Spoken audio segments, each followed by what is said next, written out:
My dear Wormwood, I had noticed, of course, that the humans were having a lull in their European war, what they naively call the war, and am not surprised that there is a corresponding lull in the patient's anxiety. Do we want to encourage this or to keep him worried?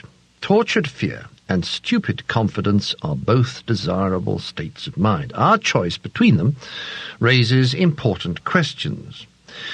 The humans live in time, but our enemy destines them to eternity.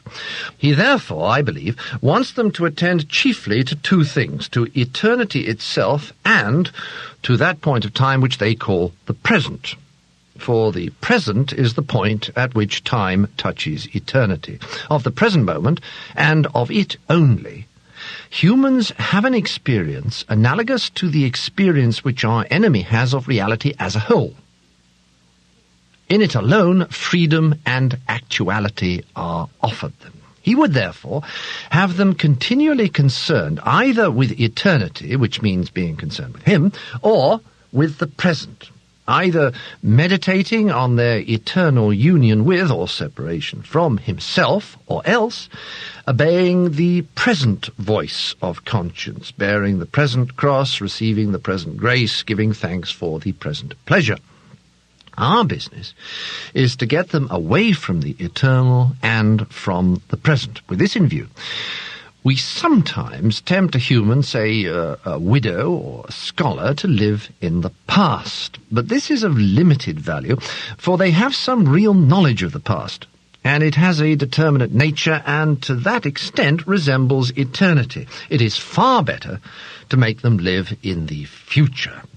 Biological necessity makes all their passions point in that direction already, so that thought about the future inflames hope and fear. Also, it is unknown to them, so that in making them think about it, we make them think of unrealities. In a word, the future is, of all things, the thing least like eternity. It is the most completely temporal part of time, for the past is frozen and no longer flows, and the present is all lit up with eternal rays. Hence the encouragement we have given to all those schemes of thought such as creative evolution, scientific humanism, or communism, which fix men's affections on the future, on the very core of temporality. Hence, nearly all vices are rooted in the future.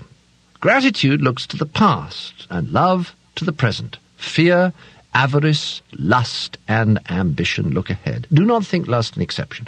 When the present pleasure arrives, the sin, which alone interests us, is already over.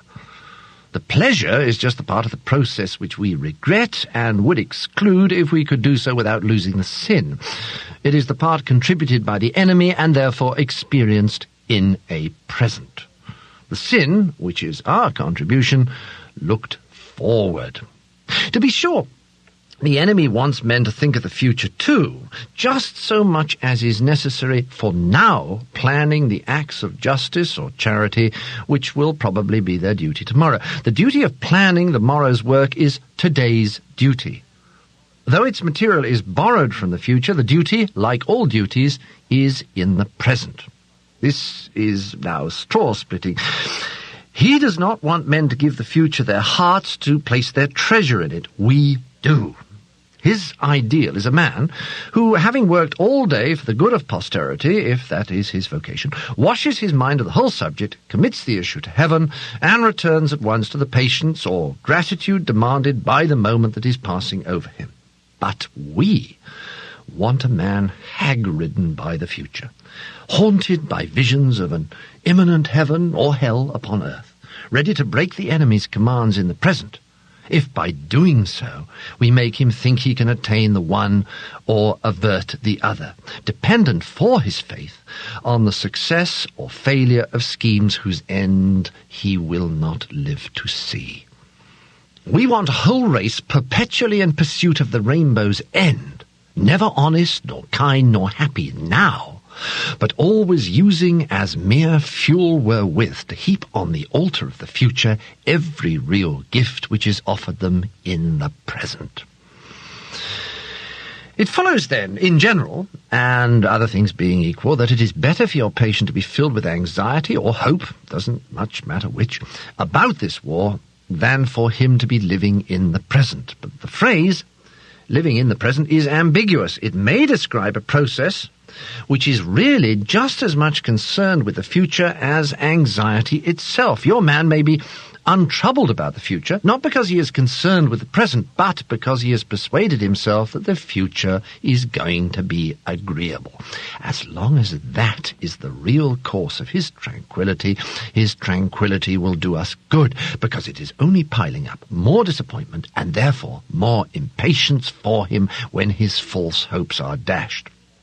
If, on the other hand, he is aware that horrors may be in store for him, and is praying for the virtues wherewith to meet them, and meanwhile concerning himself with the present, because there and there alone all duty, all grace, all knowledge, and all pleasure dwell, his state is very undesirable and should be attacked at once. Here again, our philological arm has done good work. Try the word complacency on him. But of course, it is most likely that he is living in the present for none of these reasons, but simply because his health is good and he is enjoying his work. The phenomenon would then be merely natural.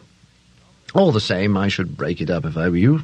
No natural phenomenon is really in our favour, and anyway, why should the creature be happy? Your affectionate uncle, Screwtape.